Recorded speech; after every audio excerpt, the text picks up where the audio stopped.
甄嬛传》中有这么一个大喇叭，它是八卦的源头，把消息传给各宫各院。他发的朋友圈可以惊动后宫前朝，他就是有些喇叭在身的小夏子。这期咱们就来唠唠小夏子朋友圈那些事儿。第一条，小夏子暗示安陵容转发他的朋友圈。当时甄嬛抓到了陷害沈眉庄假孕的重要人证刘本，为了给沈眉庄讨一个公道，甄嬛请皇上明察此事。因为刘本的证词明确，加上假孕事件本就疑点重重，所以皇上下旨恢复了沈眉庄的位分。但只是恢复沈眉庄的位分这个做法让甄嬛很不满。甄嬛认为华妃这个始作俑者是一定要受到处罚的，所以甄嬛明里暗里都在暗示皇上处置华妃。若不是你冒死行此举，朕只怕真的要对不住惠贵人了。这不干皇上的事，是奸人狡诈，蒙蔽了皇上慧眼。皇上不是不知道甄嬛在暗指华妃，但此时城里发生的10亿已经够皇上操心了，他根本分不出心去管嫔妃争宠这档子破事儿。毕竟在国家大事面前，嫔妃之间的打压争宠对皇上来说就是芝麻绿豆大的小事儿，更何况皇上又在这个时候急需年羹尧的助力，如果这时处置了华妃，对皇上来说百害而无一利。无奈甄嬛步步紧逼，皇上不得已才派人传旨，去太医院传旨，江澄、江慎赐死，华妃褫夺封号，降为贵人。慢着，褫夺封号，降为嫔。很明显，皇上不愿意在这个时候处置华妃。苏培盛领悟到皇上的意思，提出了一个办法。只是华妃娘娘降位的事儿，如今夜已深了，若要让内务府再传旨，只怕何宫都会惊动。那就明日传旨。皇上真要处罚人，还怕什么河宫惊动？这么做的目的无非是表面上敷衍甄嬛，暗地里又把消息传出去，让华妃想办法自救。而这个传消息的人自然是大喇叭小夏子。所以当安陵容假惺惺地前去看望沈眉庄时，小夏子立马把大喇叭对准了安陵容。婉贵人没和小主说吗？抓到害惠贵人的刘本了。真的？小主不信奴才，那就算了。由于小夏子是御前的人，消息十分的灵通，所以安陵容向小夏子打听起详情，结果小夏子口口声声让安陵容相信自己。小主信奴才就对了，抓到刘本，可有人要倒大霉了。是谁？这个不能说，说出来闹起来不好。一个大喇叭他能使什么坏呢？他不过就是站在吃瓜第一线罢了。安陵容琢磨着，如果把事儿闹大，华妃肯定坐不住。于是安陵容立即让宝娟转发小夏子的朋友圈。刚才经过翊坤宫的时候，里头可还是安安静静的吧？是还安静的，不过以前宫里他说了算，现在让不让他安静，小主说了算。那还不快去翊坤宫？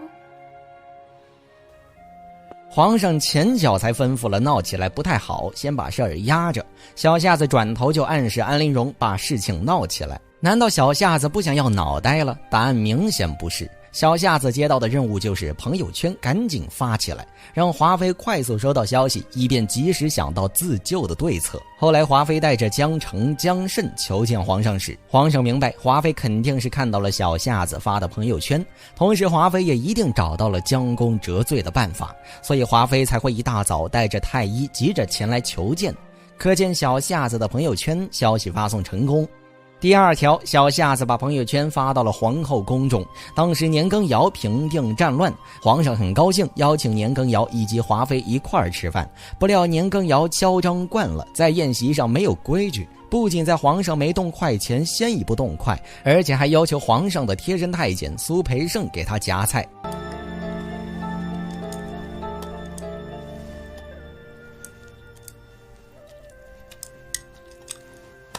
年羹尧的举动让皇上心生不满，皇上清楚如今的局面年羹尧是一定要除的，于是为了更好的除掉年羹尧，皇上小脑袋瓜子一转，当场来了一招捧杀。你用15日的时间一举击溃了罗卜藏丹津，为朕安定西北，威震西陲，可算是朕的恩人。皇上称呼一个大臣为恩人，这是什么操作？一旁的小夏子愣在原地，开始疯狂向文案。很快，一条皇上称年羹尧为恩人的词条走红，小夏子的朋友圈被简秋转发，最后荣登热搜，传到了皇后的景仁宫之中。娘娘，小夏子听得真真的，皇上称年大将军为恩人。